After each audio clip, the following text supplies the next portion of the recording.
what was worse than being in an orphanage? Sleeping in toilets, sleeping in subways, right? Like going to Shijiangs and like going under the tents.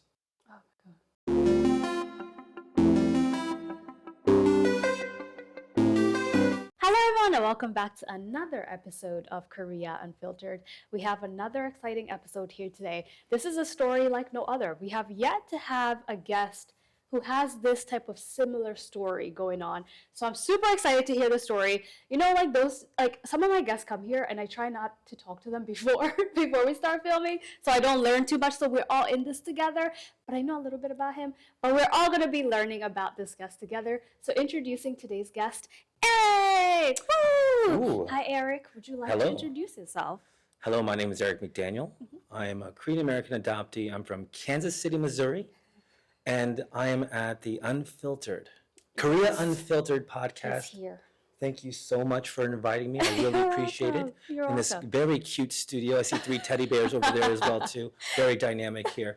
I love how you didn't say it. Like my studio looks great on this side. That side is a mess, y'all. I would have to say character. There's character everywhere, especially in this industrial complex.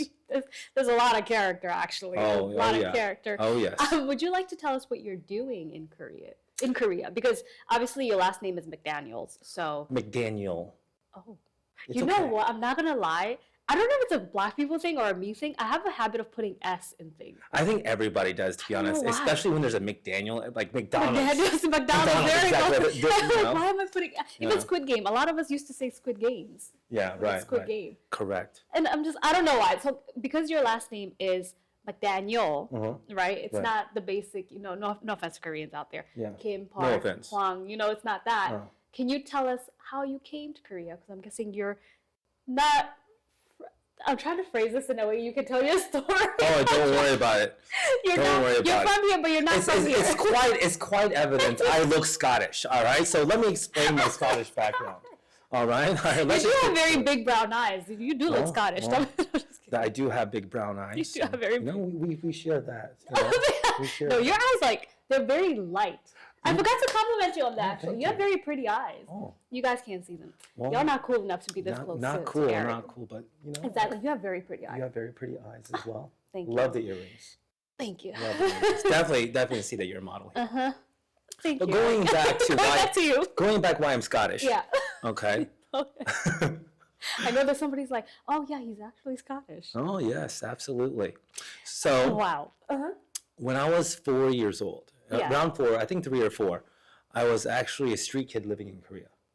So when my dad was, I believe, 46, my mom was about 20 when they had me. Oh. So my dad's a gangster in Korea. I just found out. And I was left on the street several times. So I was basically a street kid and an orphan at the same time. Okay. So, yeah. So from there, about 3 or 4, then I was adopted, I believe, in '89, and I went to Kansas City, Missouri. Oh, so you were adopted by an American family? American family in Kansas City, yes. McDaniel, Sam McDaniel, yes. Wow, so Sam is your dad's name? Samuel, yes. My dad's name is also Samuel. Oh my God. Isn't that crazy? Brown eyes, Sam Dad. I know, it's like, it's meant to be, guys. It's meant to be. It is. I'm not gonna lie, the way you started your story, my jaw was on the floor. Yeah. I couldn't have guessed the whole background. Before your mom being so young, Yeah. Okay. Exactly. It literally my life was as worse as you can think of. Right? So, when you're that young, actually in psychology, your brain doesn't develop to have short-term or long-term memory. But you got to think about all the good things and all the bad things. Think about it in a relationship. When you have a boyfriend and girlfriend. Do you remember the 99 great things you remember? No, you remember the bad. No, you only remember those bad arguments. Yep. Yeah. And women are very more intuitive and more observant than men. I'm going to give you that one, absolutely. Facts. They remember every little detail. Yeah, facts. Especially when something messes up in a relationship. Yeah.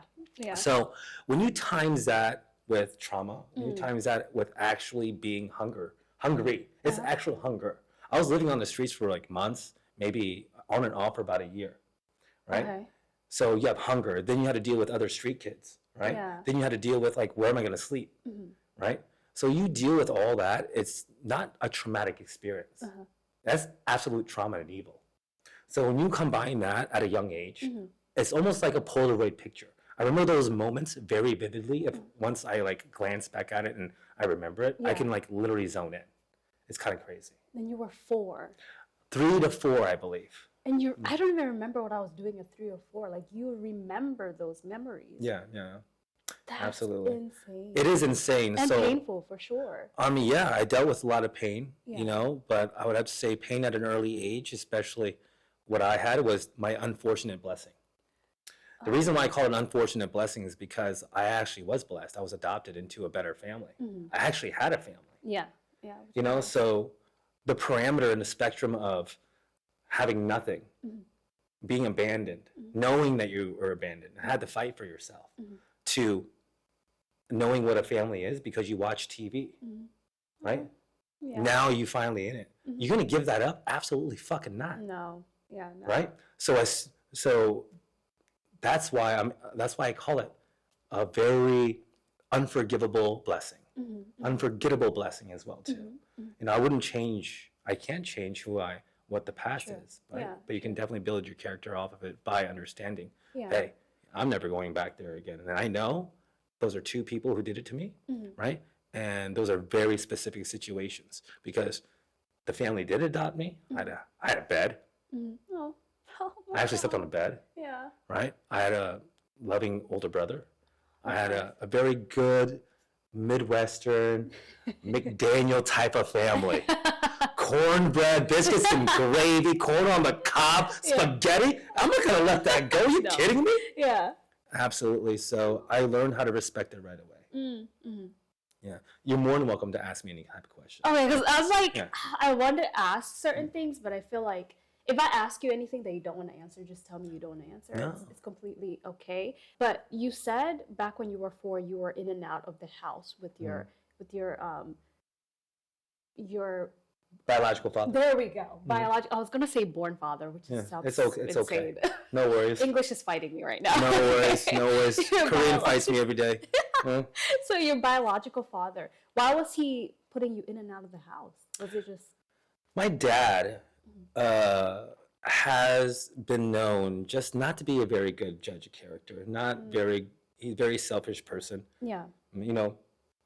I don't know what kind of level of job he had in his, gangster way, but evidently he didn't have any responsibility, right? So I was actually the last one orphaned out and abandoned. I actually have a half brother and a half sister. Oh. They were abandoned 10 years before I was. Oh my goodness. Okay. So he orphaned out, packaged and sold 3 kids.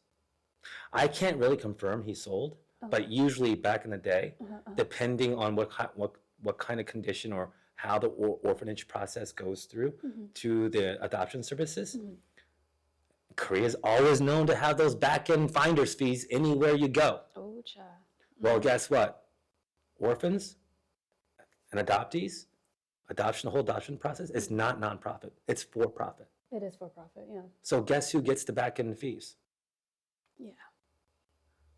So my dad was, not a very responsible guy. I can't really prove that. Yeah. But why else would you really orphan out 3 kids? 3 children. 3 children. Luckily, they were orphaned out into and adopted into France together. Oh, wow. Luckily, they were together. So you actually know their background right now. Well, I'm the one that actually knew about their background 16 years ago when I found out my adoption records. Oh, so I came to Korea. I went to my adoption agency, and they had my whole adoption record. Luckily, it was actually really good. Yeah. Adoptees in the 70s and orphans in the 70s, the paperwork is so scattered everywhere. Right. To be honest, you can't really trust kind of the paperwork as well either, because some of the adoption processes were absolutely illegal. It's actually all of that is actually being exposed out right now. There's like a documentary right now from, I believe, BBC. BBC, CNA also. Yeah, selling kids from Korea to adopt them overseas. I mean, yeah, it's a profit or kind of business process. Yeah. With should be in a good practice, should be in a good way. It should be very vetted, but I believe since the 60s and the 70s, over 100,000 Korean orphans were shipped out. Yeah. So when you have that, and when you have hyperinflation during the time, and people wanting money, Yeah. and the lack of paperwork, well, There's you no know, paper trail. yeah, I think things are going to happen. Yeah. But luckily, I had all my paperwork. Right. So it gave a background about my mom, and it gave backgrounds about my dad. So my mom didn't have any children. I was the first one from my mom's side, but it said of my dad, I was the third one. Okay. So then I was like, what the fuck? Yeah. I have a brother and You have sister. siblings. Yeah. So right below that line, it says I have a half brother and sister that were adopted and orphaned out into France. Yeah.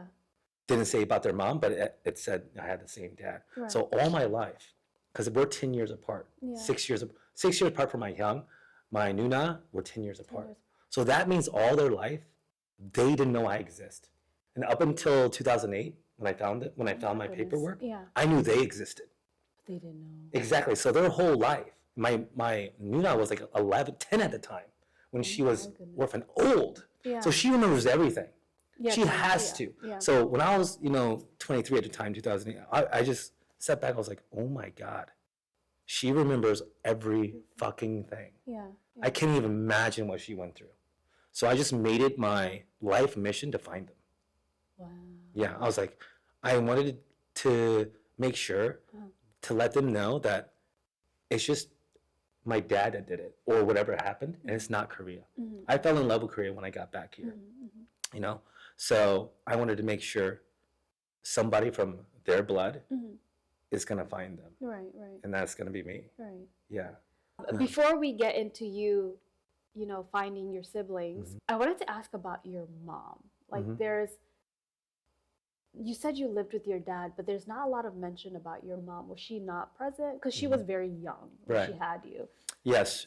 So this is a story that I got. Right. Right. So basically, I was born in Incheon, and because we were so poor, we didn't even go into the hospital. I was born in the car.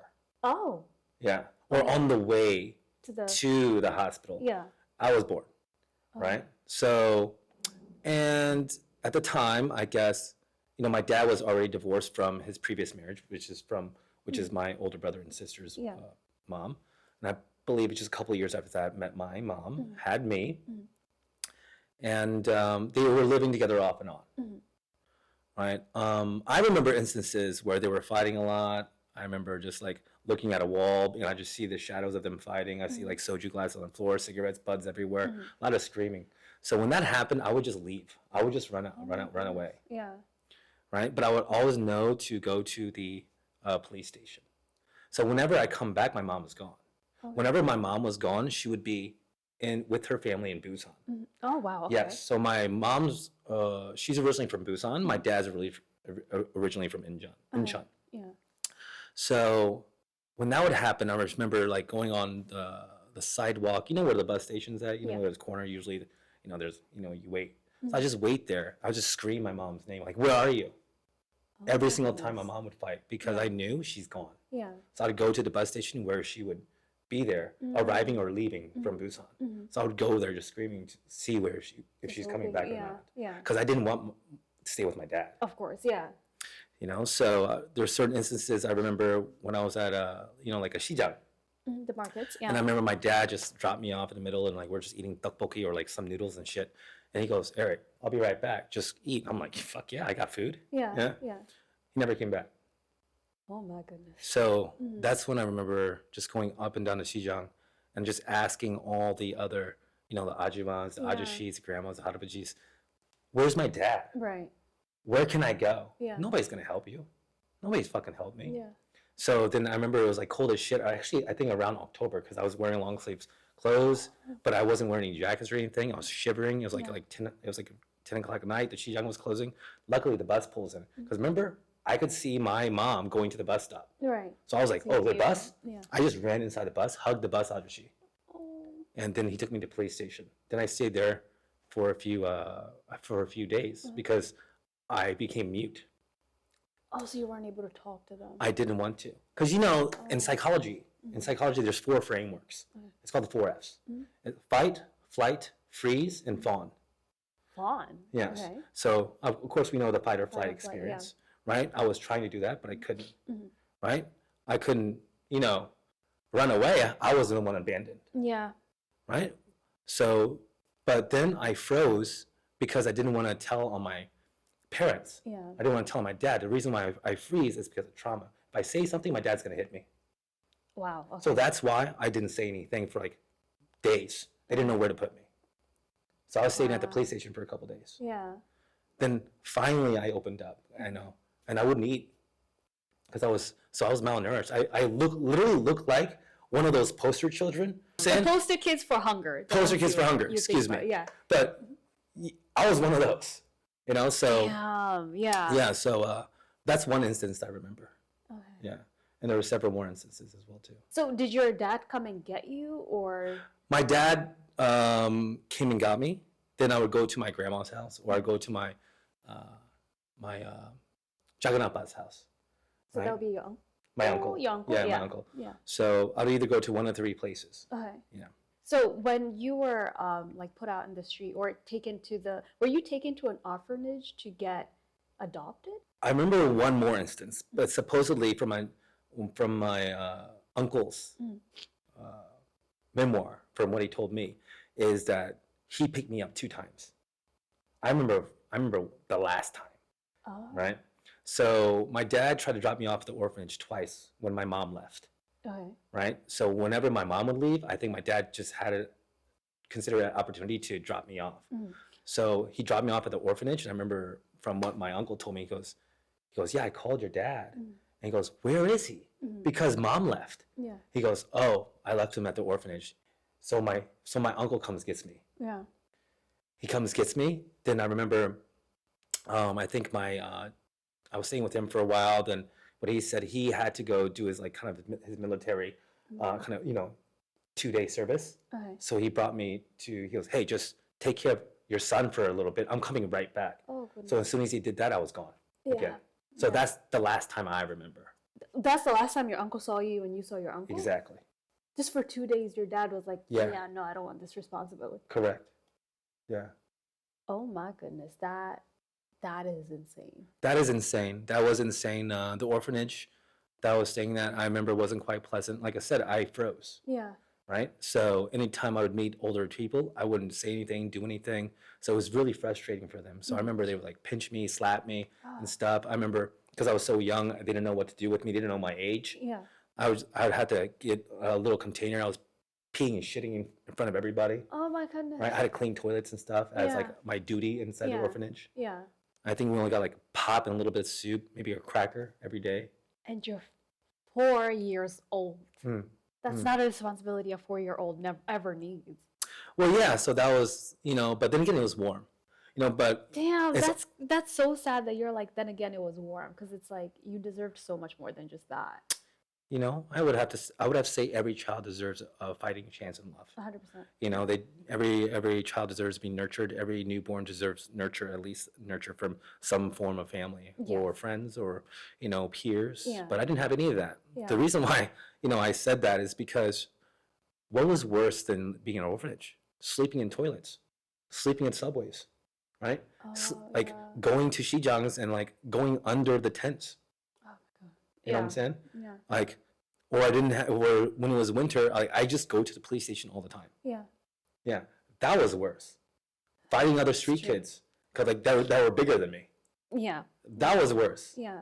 So, when you are so young and you don't know what really true happiness is, you just know survival is the only thing that you can do. Yeah.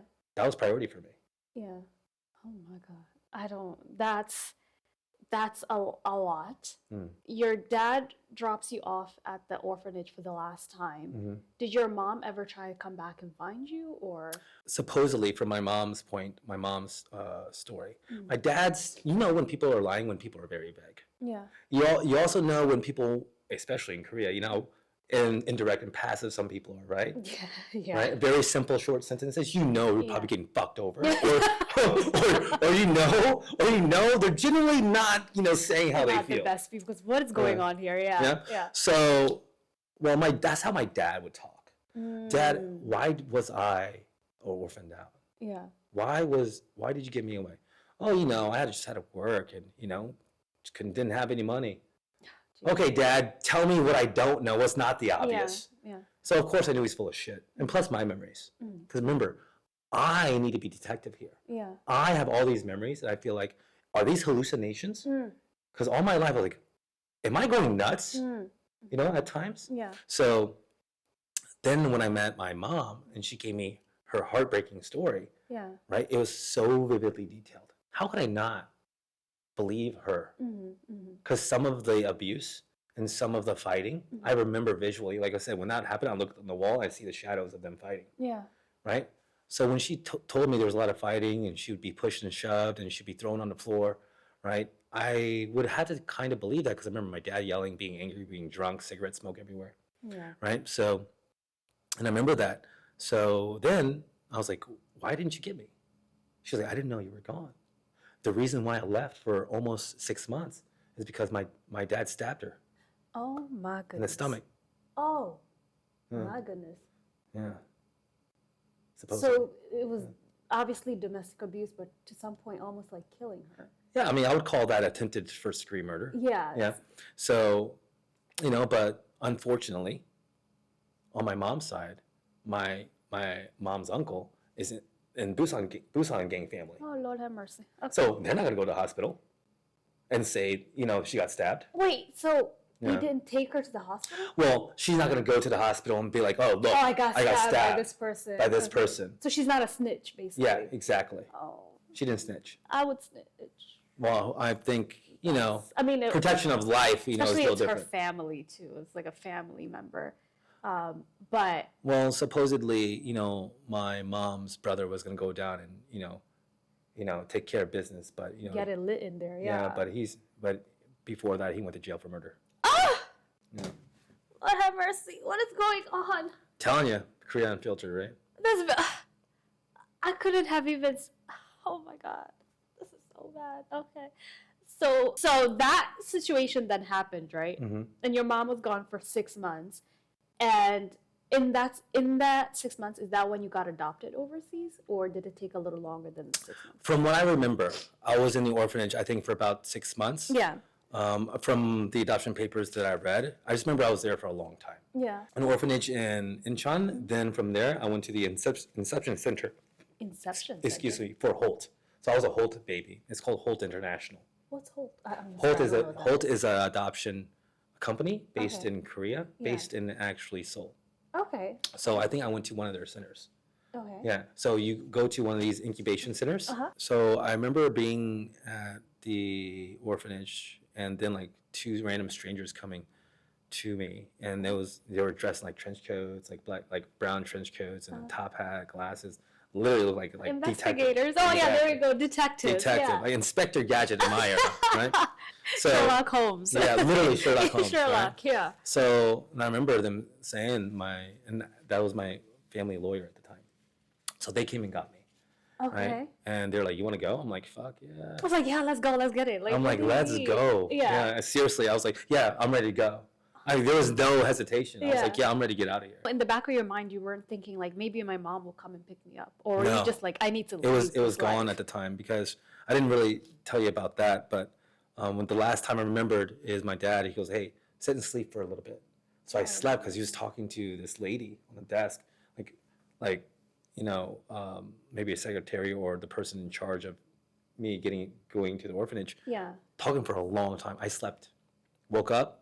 He wasn't there. I was like, where is he? Mm-hmm. Then she's like, this is your home now. I knew so I knew right away. Yeah. So I was kicking, screaming, cursing. Mm-hmm. I was like, what? No way. Because I knew, this was it. This is the last time. Yeah. When you went to Holt, did they tell you why you're going there? Or did they just take you kids there? I mean, I think we just kind of knew as orphans. I forgot how many orphans were around me. Mm-hmm. Quite a few. But then... But I just knew, right? As soon as they said, and I saw that Inspector Gadget looking guy, Sherlock Holmes. Yeah. I was like, yeah, I'm ready to roll. Yeah. Yeah. That's very interesting because the family lawyer came to get you, not your actual family who adopted you. Right. Well, as in the movies, it seems like the family comes, they see the kids, and then they pick the kid they want. So how was that adoption process? Because it sounds very different. I guess they got my brother. Oh, wait. So you have an older brother who's also adopted? I have an older brother that's also adopted, but we're not the same blood. Oh, okay. No. But they're from the same orphanage?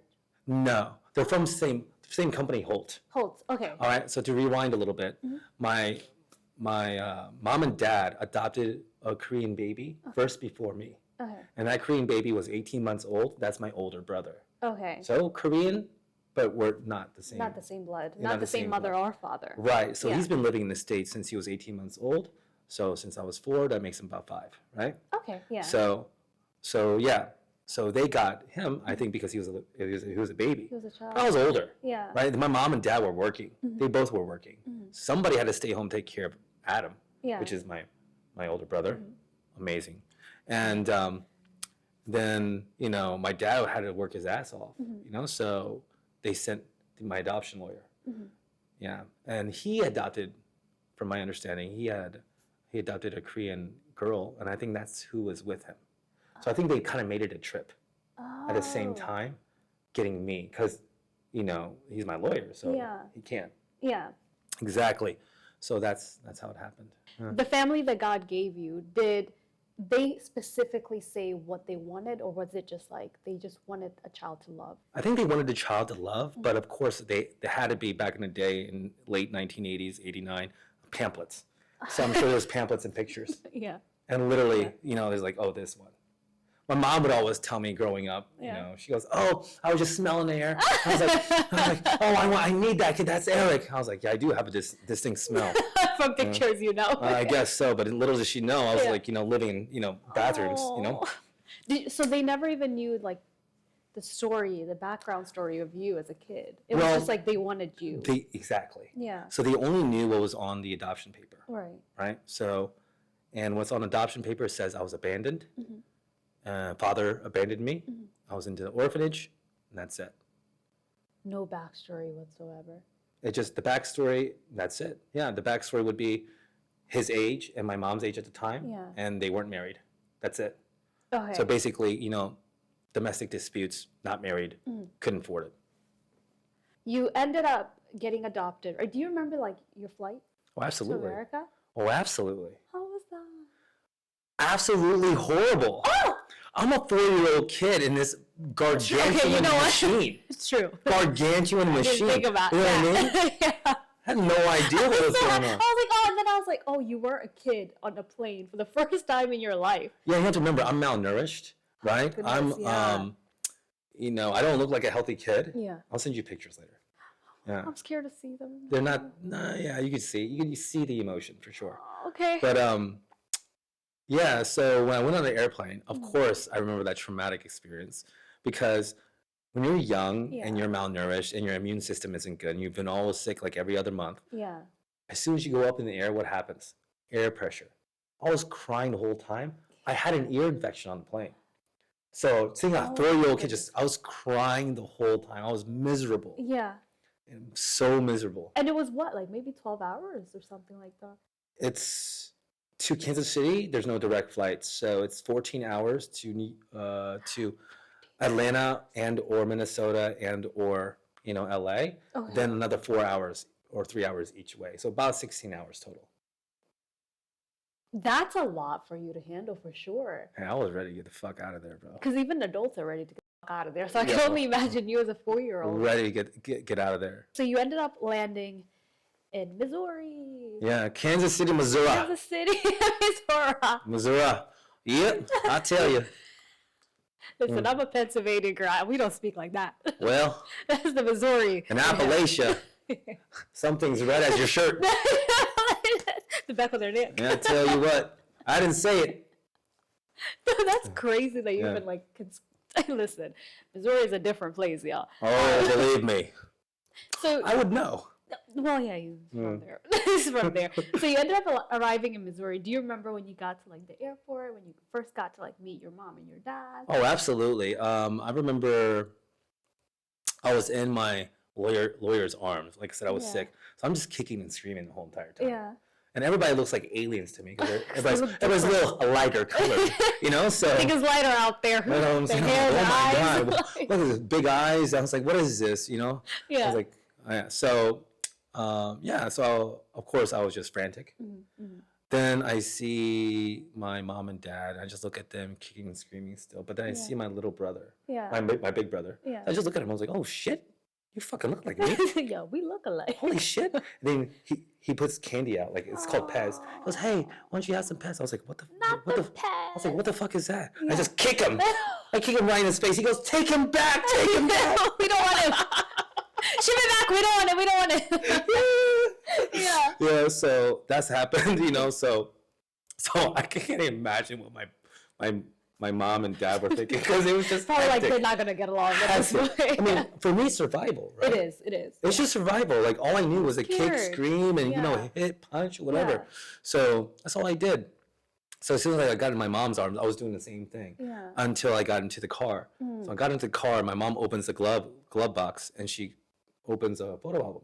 So I was like, oh shit, photos? Oh, I was looking. It's a picture book. Yeah, picture. Yeah. So, you know, one's the house, car, you know, my brother and my mom and dad like smiling in the kitchen. So I was like, oh, I get it. Yeah. Then the next one is my brother sleeping on a bed. Right? You know what I did? Slept on my mom's arm. I was like, yep, I got what I wanted. You felt safe. Felt safe. Oh my goodness. Your mom is smart for having that album there. Yeah. It's like, I know how to make this kid safe and I'm going to make it safe. Yeah, I mean, I'm glad she did. If it wasn't for that, who knows? Oh my God. So right then and there, I knew. I was like, oh my God, I have a family. I have a house. I ain't fucking this up. You were only 4. And I feel like, well, I've never been adopted, obviously, but it seems like from what I've heard from like, I have a friend who's also adopted, like you're scared to mess it up because you feel like you might get sent back. Well, at least that's her story. I'm not trying to put words in your mouth, but she said like she was scared to be sent back. So she made sure she was on like her P's and Q's when she first arrived. I would have to say that's very, I wouldn't say normal, but of course, I understand that. Very 100%. Understandable. So for me, I was like, I ain't fucking this up. Yeah. Because it's better than sleeping in toilets. It's better than, you know, going to the subway stations. Yeah. Right by the stairs. Yeah. You know? It's better than jumping into fucking, you know, buses all the time, going to the police station. Right? So I had that and I was super grateful for it. Right? So, but I do understand other orphans, especially when they're older. Yeah. You know, especially my older sister. She, I think, thought like your friend. Oh. She's like, because she knew the whole entire process. She knew she was different. Her brain was a 10 years old kid. Yeah. So you can understand. Oh, this is your real sister. My real sister. About. Okay. Yeah, my real sister. I thought they adopted another girl or something. No. I was like, I'm backtracking a little bit. So your older sister, your blood sister. Yeah. Yeah, my blood sister. Yeah. So, you know, I've heard stories of that for sure. And I would feel that way if I was older. Yeah. Especially, I know I was giving an opportunity. Especially when I know I remember being abandoned before. And the traumatic, unreasonable reasons why. Yeah. So it's only understandable if I would be like, oh, I feel like I have to be good. Am I a part of the family? Oh my God, I could leave. I could get emancipated. Did your family ever tell you why they chose adoption? Well, yes. Your mom told you why, but why did they choose to? My mom physically couldn't have kids. Okay. So because of that, she couldn't, you know, bear children. Right. And because my dad was friends with a bunch of adoption lawyers. Right. So adopting a Korean kid was an easy process. Right.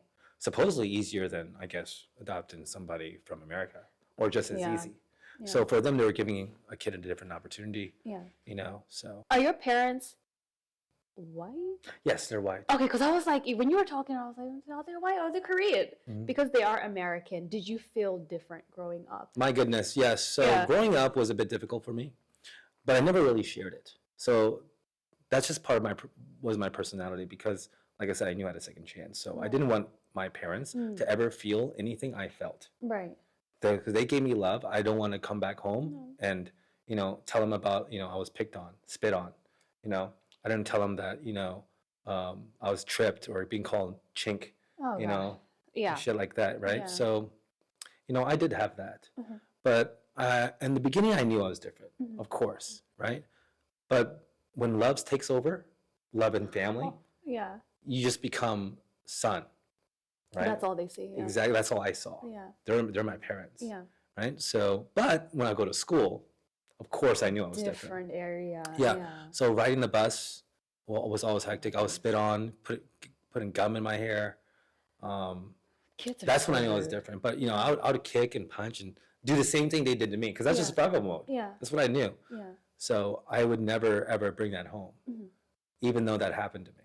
I didn't even share it to my brother. Oh, so you and your brother never talked about like the things you're going through, because probably your brother was also going through something similar. We talked about it, like, I believe when we were like 13, but younger, no. Like I said, like the way I dealt with my stresses was to not talk about it to anybody. To just shut down. Yeah, I would just shut down. Yeah. Wow. So, especially when, I'd get in trouble. I couldn't speak. When I actually first arrived to America, I was mute for 6 or 7 months. Then I spoke English. Yeah. Wait. Yeah, I know, it's crazy. You didn't even know English. That's true. Exactly. So I was only speaking Korean. I would speak like Korean sentences, like simple compound sentences, and lots of nursery rhyme songs. Right. But then when I was adjusting, I was just mute. Oh my goodness. Yeah. So you had to even adjust to the language, obviously. Obviously, yes. At the same time, going to preschool, going to kindergarten, getting picked on. Oh my goodness. Yeah. Okay. So I had my accent, the R's. Yeah, Yo. Listen, I'm not gonna lie. I'm Kenyan, right? And in Yeah. my tribe, we're like the Kikuyu tribe, we have a very hard time with, I can't even say it, R's and Yes. L's. And then coming to Korea, it's even making it worse for me. Oh my The God. R's and L's, I can't say them. Yeah. How did you fix that? Because I still haven't fixed mine. I went to speech class up until the 3rd grade. Oh, I need to go to speech class, obviously. Go to Kansas City, Missouri. I can recommend you 3 Trails Elementary School. But I need to go to speech class. Like, but yeah. So preschool, kindergarten, first, second. So I went about 3.5, 4 years of speech class. wow. Was it just speech class, or was it also like language class where they're teaching you like ESL? No, I didn't have ESL. So Wow, because I was in America by 4-ish, 5-ish. So you just absorbed. Yeah, I absorbed it. So preschool, kindergarten, and then but I just couldn't. Yeah, I couldn't say my R's. Listen, it's tough out here for us. Yo. It's very tough out here. Goddamn tough. I tell you, But It's so tough for us. But yeah. So adjusting, knowing that I spoke different, that was so frustrating. Yeah. That was so frustrating. Because I'm pretty sure you want to say what you need and you want to express yourself, but you can't because your parents probably don't understand or you're not finding the right words. That was like it growing up for sure, between like I guess elementary school, kindergarten, right? But I could understand everything and speak pretty okay when it came to 1st grade. Okay, that's like a good time to like definitely be able to understand everything. Absolutely. For sure. Absolutely. How was your relationship with your brother? It was good. I mean, luckily I had him, Yeah. and he was a good big bro. Oh. Like every sport he played, everything that he liked, I genuinely liked. I just followed him everywhere. Yeah, obviously. You follow your Everything, older yeah. siblings, yeah. Whatever he liked, I liked. Yeah. That's how I knew about American culture. That's how I knew about associating with friends, right? So if I didn't have him, things would be definitely tough. Yeah. So I'm glad he did everything first, and I just followed. Yeah. That's it. That's why I feel like it's so nice to have I have an older brother also. It's so nice having an older sibling. Did your parents ever have to sit you down and talk to you about your adoption process or even maybe the traumas you experienced as a kid? No, I mean, I think they knew I knew, so they never really touched on that. I mean, they were probably like, we look different. Okay. We look so I'm different. like, yeah, I look like an Eric McDaniel for sure. I look like my classmates. I eat the same biscuits and gravy. I eat the same mashed potatoes. Yeah. Yeah, absolutely. But Oh, yeah. I just. This is not a funny story, but you keep making me laugh. And I'm pretty sure somebody's like, Paris, you're being insensitive. I'm trying not to No, laugh. it's all good. That's just the way I am. It's hard not to laugh. I know. But yeah. I always like to put a truth and joke into it. Yes. But Yeah. but it's fact. But It lightens up the story a bit for me, for sure. Yeah. So we didn't really have that talk until I think when I was like 13. I think in the middle, like when I entered middle school. Okay. That's when I remember I won this. English essay award, Martin Luther King award. Actually. Oh, yeah, look at you. Yeah. Crossing cultures. Yeah, so I went to this kind of like public-private school. You had to be tested into it. It's called Lincoln Prep. Yeah. And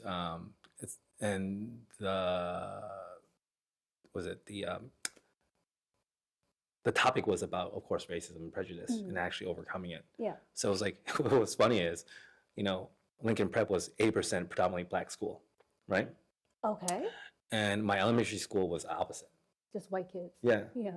So then I go downtown because like I was on the border of like the public school system of Kansas City and a suburb. Yeah. So I got tested into there, and it's all 8% black, right? But then it's Martin Luther King Award, right? So I was like, oh man, these guys, they feel me, right? They understand And me. what's funny, I remember that year, the 4 people that won the awards were all Asian.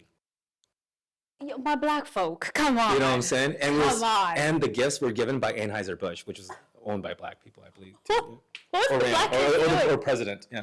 So Why I are don't know. Asian kids trying to take stuff from us? Well, it's not taken, man. I mean, He's like, rightfully so. We got it. I mean, we just know how to study. Everybody has to study. Y'all right. We just had the stereotype. Yeah, But this I don't is know how it. I won because I was in the white stereotype. These what? are Asian kids, like immigrant Are you Asian like kids. Asian kids? Yeah, like immigrant Asian families? kids. Yeah. Look at you. Your smarts were coming in. Yeah, so I guess smart was coming in, but it's funny because everything was like, Tran Nguyen, right? So like, I was like, what, Timmy Chang, and like Kevin Kim. yeah, Kevin Kim, and then like, and they're all look Asian than me, Eric McDaniel. They were probably like, Asian kids, sit down. It's not you, move. They're probably looking at this white kid, right, coming up. I was like, no, another Asian kid. Definitely not the Asian kid. Right? It is the Asian kid. Yeah. So wow, it's just Asian kids winning all their awards. I remember that. It was funny. So you were studious automatically, basically. Yeah, I mean, I think that's just because competing with my brother in a very good way. In like a healthy. He studied, so I studied, and he was smarter than me, of course. So right? you want to catch up to him. Absolutely. Yeah. So, and for me, studying was a way to where I could compete and also assimilate and to be equal with my peers. Yeah. Because I knew I was behind. Oh, like in terms of like you didn't go to school when you were in Korea, right? Exactly. No way. I didn't go to school in So Korea. you were I was, starting automatically when you went to the States. Then. Absolutely. Oh, Lord. Oh. Absolutely. Okay. Right? So, yeah, so I studied. How was your overall school experience in America? To be honest, when I'm just highlighting all the racist stuff, anybody who's a minority goes through it, I think. 100%. I would have to say so. They go through a form of it, or they know they're surrounded by it. Yeah. Right? So, but essentially everywhere that I was at, middle school, high school, university, there were so many good people out there. Absolutely. Oh, that's nice. Absolutely. To be honest, even though they're kind of country. Very country. But the Southern comfort is there. Oh, yeah, there's this whole Southern comfort thing. So, but we have Midwest comfort, right? Southern, we're like right in the middle. So, but there are so many good people in Kansas City. Like I have so many good friends there still. Yeah. Right? But of course, the few definitely do ruin it for the many. And especially if you're a flyover state and the West Coast and the East Coast have these, kind of stereotypes, well, there's some parts, of course, all over Missouri where it does become the majority, right? So, so adjusting to racism was kind of hard, absolutely, especially as a growing kid, because you want to defend yourself at the same time. You don't want to get in trouble. At the same time, I never wanted to bring it home. Yeah. Right. So that was kind of tough. So you would say you were bullied a lot in school because you were different? Right? I think I was bullied up until about middle school. I was bullied up until about middle school because, like I said, my brother and I did what my brother did. We played baseball. Yeah. So baseball was a great outlet for us not to become the traditional, hello, do you want to do A plus B plus C squared? Like we're not this nerdy. Like nerdy type of like the typecast, right? So, and of course we get teased every single time I watch a movie or a drama or with my peers, my white friends, they would definitely, oh, look at that ding, ding, ding, ding, ding, and they just look at me, right? They're like, I'm like, you know. And I was just this is so rude. Oh my goodness. I was just laughing off, and I was like, haha, okay, biscuit head. You know, I try to throw it right back with jokes. Yeah. Right. So what's good was if I wasn't athletic or if I didn't train, I know it would have been a very hard time for me. For sure. Then I would have definitely been typecasted as the weak, studious Asian nerd kid who doesn't have any social skills, who's very introverted, you know, who just sits in the corner, eats by himself, and just plays on his calculator. You know what I'm saying? I just I will do your accounting when I grow up. No, but you know. Sports was your way to like start fitting in and maybe not get picked on. Absolutely. Yeah. Absolutely, because I just was competitive in nature as well too. Right. And I loved running. I loved baseball because my brother loved it. So genuinely, I gravitated to it. Right. And that's when I became really good at it. Yeah. So just like any kind of athletic sport, especially with a male dominant audience, right? You earn your respect by what you do. Yeah. Winning or not winning. So when I became better than them, that's when they looked up to me. And I didn't let that go. I was like, oh, I'm going to train my ass off every day until I become the best. Your baseball journey, you started in middle school. And just middle school, yes. Middle school. So why did you gravitate towards baseball? Why did your brother, I guess, gravitate towards baseball? That's what my dad loved. My dad loved baseball. So, of course, when I follow dad, and then I follow my brother. Whatever dad does. Then whatever my brother does, yeah. How did you see any other sports that you liked, or was baseball automatically like what you were like, I really like baseball is automatically what I liked. Absolutely. I mean, I tried taekwondo, I tried soccer, you know, but I think I was just young. I was just so tired, and I still was kind of malnourished. Yeah. Oh. Right. So I would get sick every other month up until I think the third grade. Oh wow. Okay. Yeah. So baseball is something I could do. Right. So yeah. So then I became really good at it, and I played all throughout high school. Then I played in university, and then I got offered to play professionally. Which is insane. Pretty insane, yes. Yeah. How was that like feeling of like making it in baseball now? Baseball taught me life. Right? If it wasn't for baseball, it taught me a different love. Not the love for my family, but the love for a sport. The love that got me away from the daily grind of trying to compete against my peers because I know I'm different. Right? And, you know, and also knowing the fact that I was different and I allowed it to be different, but I didn't want my parents to really go through my anger or my identity crisis. Yeah. And I went through that because my brother was called Wang growing up. Oh my goodness. And I was called Chino in high school. Chino, isn't that like a Mexican slur? It is a Mexican slur too, right? But it's also just the name they have just for Asian people. Oh Lord. Okay. Right? Yeah. And I allowed it to happen to me. Because I just lost my identity. I was just focused on baseball, the love for my parents. I could care less. Yeah. If they were laughing, I could care less. At that time, I realized I shouldn't have done that at all. I should have embraced my Korean culture, learned it more, right? And stood up for my Korean Americans and who I am as an Asian American. Instead, I just didn't give a shit. Yeah, because you had other priorities at the Exactly. time. My priorities was to be good at baseball. My priority was to, you know, have straight A's, which I did. Yeah. Right? And your family, like, just not wanting to take those worries to them at all. Absolutely. So, you know what? I just see it as you had different priorities. I had different priorities, but I also was a rebel too. I just want to be good at everything. You know what I mean? I partied just as hard. I worked out with the best of them. I studied with the best of them. Yeah. You know, so I want to just be great at everything. Oh, wow. You know, and but doing that, you just lose yourself. Oh. Yeah. Well, you're not focusing on yourself as identity. You're not sticking up for. Like, I didn't stick up for myself when people were calling me Chino. I just laughed it off. I said, ha ha ha. Okay, you white motherfucker. Yeah. Right. But you're not like really like sticking up to yourself. You're just like throwing words and just leaving it. Exactly. I'm just leaving it be. Yeah. I'm leaving it be. I was like, that's the last thing I want to deal with. Yeah. Yeah. Is the racial stuff because I made it my goal just to be happy. Right. Yeah. But then again, there's a fine line.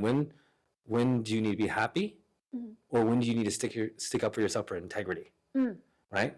And for that, I lost a little bit of my integrity because that's about my race. They were making fun of me indirectly the whole entire time. Yeah. And to be honest, like when I was with white people, for some reason they would joke to me about black people, like in the worst way possible. Crazy. Yeah. Right. Yeah. So if they did that to you guys, what the fuck do you think they're doing to me? They're by themselves. What are they doing with the Asians? Exactly. They're making fun of everybody. Everybody but themselves. So when I saw that, and was a part of it, I was like, oh my God. Yeah. I saw it. Yeah. But did I tell them? No. No, you couldn't say anything at that moment. No. Yeah. I was very well aware of it. I was like, you know what? I don't want to fight these guys. Yeah. They're overall good people. I was like, but that's just fucking crazy. Yeah. Right? And what taught me that they were even more crazy is when I would travel all around America playing baseball. Right? When I would watch TV about like international people coming together for sports. Right? That was beauty. Yeah. It's very nice, yeah. Absolutely. Nothing mattered but being a team and being a unit. So then I realized, like, all these other kids, they don't travel around the world. Just stay in their little town. They just stay in a little bubble. Yeah. So I already knew they're ignorant. So for me, why fight ignorant people? Yeah. Oh, that's true. So Very true. So that's also another thing too. Yeah. So at the time, I lost myself. Going back in time, I wish I would be like, hey, stop. No. Yeah. Right? But and it happened, it did, you know. It did, yeah. Hindsight is 2020. Like I think a lot of us think of our childhood and we're like, I should have done this, I should have done that. But you just realize, like, when you're a kid, there's just certain things you're not thinking about. Exactly. There's certain things you're not thinking about, and definitely like your own integrity and knowing what integrity is. Yeah. It's hard to do as a 16, 18-year-old kid. Yeah, like that's a child. Absolutely. Like, literally. And I thought I That's wasn't. a child. Right? Yeah, no, I you're definitely a thought I wasn't. kid. I'm a Even kid. 18 years old, you're a kid. Oh, 100%. Yeah, like, listen, I've said this so many times on this channel. Under 25 to me is a kid. Like, your brain has yet to fully develop. Like, there's certain choices that you're making because you think you're grown, but you're not grown yet, you know? I totally agree with Yeah. that. So that's why I believe when you're young, you should travel as much as possible. Yeah, so you see That's what everything. so that's why when I traveled, I wasn't with my parents most of the time during the summer. I was with my team. Yeah. So what does that tell you? You have to be more independent. You have to rely on others. You have to be a good communicator. Yeah. You have diligence. You have to go out there and be persistent. You have to have delayed gratification because of work ethic. Yeah, That's what it taught me. yeah. So, you know what I mean? So it depends on the mentality also as well. Okay. So I think that's what helped me really adjust really fast to really think more outside the box. Because like I said, I could have fought all these other white people, right? You could have, yeah. But there's half joking around. I was just like, oh, what? You're from Oklahoma, right? Okay, I understand, right? Yeah. Oh, what? Where are you from? What? Susquehanna? Where? Right? I don't know where. Yeah. Where? Hillsborough, Missouri, a town of 2,000 people. Okay, You guys Right. are nothing over here. Yeah. right? So I was like, why even try to There's no point. like beat a dead horse, something like that? yeah, right? Like, you're beating a dead horse for like, yeah, like literally, right? Yeah. So, Yeah. and the only time I would get really super aggressive is when I felt my life was in danger. right? Oh. So there was times where I was traveling around in baseball, or I was by myself in my own car, just getting delivery. Going to Taco Bell, Yeah. and even these workers would just like spit at me and call me chink, Oh, Lord have mercy. Okay. right? Or when I'm walking to like I don't know TGI Fridays or walking in the mall, or I'm going to when I was like 21 when I was at a bar like a pool hall and guys would come up to me like, "Hey, chink, you're not allowed here." That's when I would get in fights, Yeah. of course. Yeah. Right, that's when I had to stick up for myself. Missouri is different. Because That's like, crazy, because yeah. you get your respect by fighting. Absolutely, just Especially how it as is. men. Especially as a man, especially in the middle of As America, men, yeah. right? Especially my generation, right? So, that was tough. But luckily, I was a tough kid and I was an athlete, Yeah. right? Yeah. So, Which I do have to say, the base of most men, they respect athletes no matter how you look. correct, They're like, oh, you're a baseball player, great. They don't even care about your race anymore. Yeah. 100%. Yeah, I don't care about Because being an athlete and or doing a high valued any kind of profession, Yeah. you earn respect because of the status and because of the journey of how Yeah. tough it is to go through there. I believe, men Mhm. or anybody who understands the journey Yeah. is where you get your respect. Yeah. And being an athlete is statistically improbable to be a professional athlete. Yeah. And Yeah. they're like, oh, we respect you. We don't care about you being Asian anymore or calling you the C word anymore. Now you're a Exactly. baseball player. Correct. Like you're doing this sport, this is especially very American sport too. On top Absolutely. of that, Absolutely. which is so backwards, by the way. Uh-huh. Because you should respect a person for them being themselves, not because of a sport, but Correct. bigotry and racism is just insane. I agree. I was a part of it. Absolutely. Yeah, but hindsight is 2020. Mhm. So your baseball journey, you went professional or you went pro, and how was that journey? Oh, okay, yeah, let's backtrack on that. So, Mhm. so basically, I went to junior college for my first 2 years, Yeah. and then I didn't really do too well, but I wasn't too good. Yeah. I mean, I was good. I was talented enough. I was getting Yeah. scouted. People were looking at me. Teams were looking at me. Yeah. But I went back to Kansas City, Missouri. I didn't think I was going to go back. I was going to go. Oh. I had scholarships everywhere to play D1. Yeah. Right. So Division 1. That's where you kind of want to go in Right. baseball or any kind of sport in Yeah. America. And my dad got sick.